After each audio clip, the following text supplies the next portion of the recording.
Yo, what's up guys? Welcome back to Modern Mining. Today I just wanted to talk a little bit about current profitability and while it's super low, how it is, what I'm doing in my farm to kind of adjust to that. With all 26 of my GPUs, I'm only making about $3.50 a day in profit right now. So first thing I've done is I've turned off my workstation PC upstairs with the 3080 and CPU mining on the 7800X 3D. I've turned that off because even though both of those things are profitable, with only one GPU on that motherboard, there's a lot of extra wattage that's going into that 3080 mining. It's basically the 3080 plus the motherboard. Whereas on a rig like one of these, that motherboard wattage is split between 7, 8, 11 GPUs, and it becomes a very small proportion of the total power. With one GPU, it becomes a very large portion of the power. Sometimes you're adding upwards of 30% to your power while you're mining. So that makes that 3080 up there basically close to break even or maybe even unprofitable at the moment. So I've turned that PC off. So what I've done, and if you guys don't know, I'll take this off here and show you. Want to buy a new ASIC miner but not sure which one to purchase? Check out today's sponsor, ASICprices.com. Their website offers an intuitive way to research before your ASIC purchase. You can sort by ROI if that's your thing, or daily profit. Don't forget to set your electric rate to make sure the results are accurate. Interested in only Caspa ASICs? Switch the algorithm drop down and sort by Caspa only. See one you want? Select it and view a variety of useful information before your purchase. Historical revenue, historical price data. You can even break it down to price per hash for each specific vendor. Though I don't have any ASICs yet, I've been closely watching ASICprices.com to find the perfect buying opportunity. Special thanks to ASIC Prices for sponsoring this video. I'll leave a link down below. This rig is 4 3070s and 2 3060 Ti's, all Samsung memory. So these are fine on memory heavy algorithms like Kapow or dual mining. And then I have this rig, which is a mixture of 3060 Ti's and 3070s, 8 of them. And this rig is also all Samsung. So this one can mine any memory algorithm as well. So right now, these two rigs are mining Nexa. Nexa's yield is insane right now. Just with these two rigs, I'm making over 1 million Nexa a day. So hopefully get to like 10 million mark or even 100 million mark if I mine it for a long time. And also Nexa is one of the most profitable coins to mine right now if you don't include dual mining. So that's part of why I'm mining Nexa on these. Now, when we come to this rig over here, this rig is all 3060 Ti's plus a 3080. There's a 2070 Super somewhere in there and a 3060 somewhere in there. And these are all Hynix cards, so they are not very good at mining memory algorithms like Kapow or dual mining or things like that. Most of them perform okay, but in general, they're a little bit worse performance than the Samsung cards.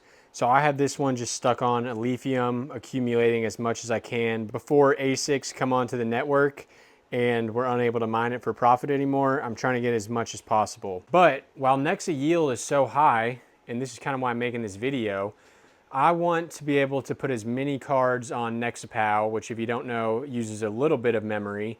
So I don't like to mine it on this rig. I'm only mining it on these two rigs. And I want to maximize the amount of cards that I can put on Nexapow. And so right now, my issue is my 3080 is good on Nexapow, the one that's on this rig back here with all the Hynix cards. And my 3080 up in my workstation would be good on Nexapow.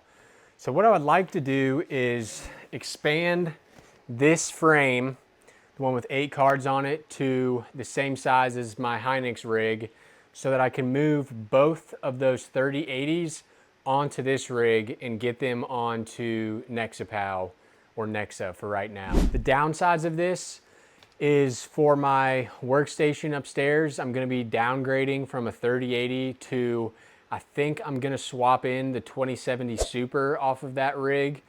And I don't do a lot of gaming, so I'm not super worried about that. My main concern is with editing these videos that you guys see. how much worse performance is the editing process going to be between a 2070 Super and a 3080? I don't really know. In my head, I think editing is a lot of CPU heavy work, but online it says that GPU is just about the same importance. So I'm gonna make the change and see what happens. If it ends up being too slow, then I'll maybe move the worst 3060 Ti to my gaming PC upstairs. But with that, I'm not gonna show the whole process of expanding this since you guys have already seen me do that in the past, but I will just do a quick montage of me expanding it and then moving that 3080 and my upstairs 3080 down to that rig. And this rig will then have 10 cards, all mining Nexa. I'll see you guys in a bit. Let's run this build montage.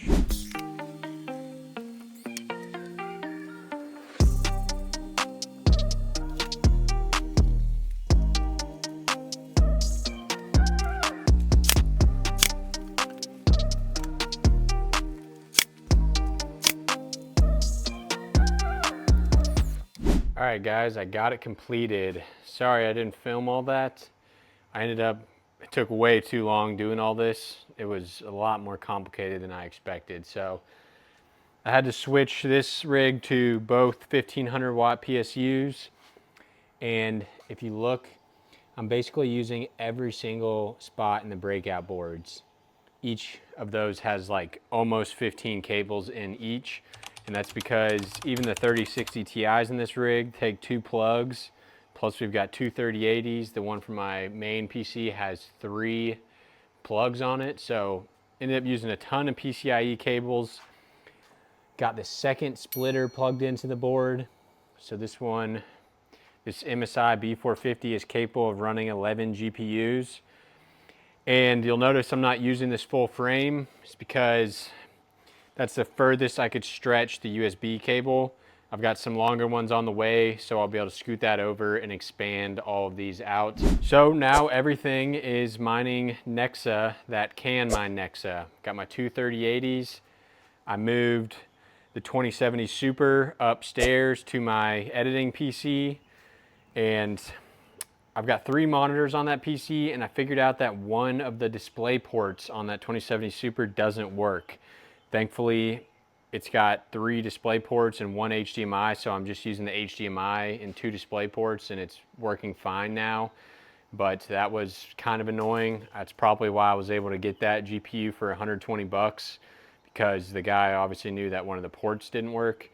But the other 3 do, so that's okay. Next steps, I've got this fan array made up right here that I'm gonna attach to the front of this. I might end up moving that one to this rig, because this is a mix of 120 mils and 140 mil fans, and it's a little short. It comes out to like right here probably when I attach it.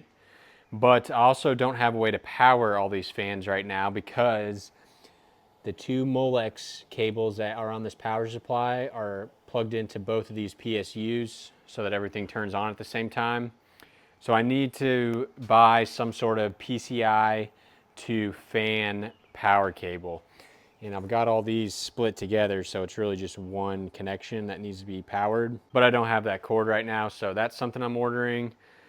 Debating on ordering some more 140 millimeter fans so that these are all the same, but I'm not gonna buy those versions. Those are like $16 a fan, so for 7 of them, that's almost 90 bucks. And certainly not worth it for fans. That's more than even my exhaust fan costs. I'm mining Alephium on this rig while I can. Hash rate's starting to go up, so those ASICs are definitely starting to be shipped and turned on. If I had to guess, we probably have less than a week to continue mining it. I'm almost at 200 coins, so keep stacking that while you can, guys. And with that, I'll see you next time.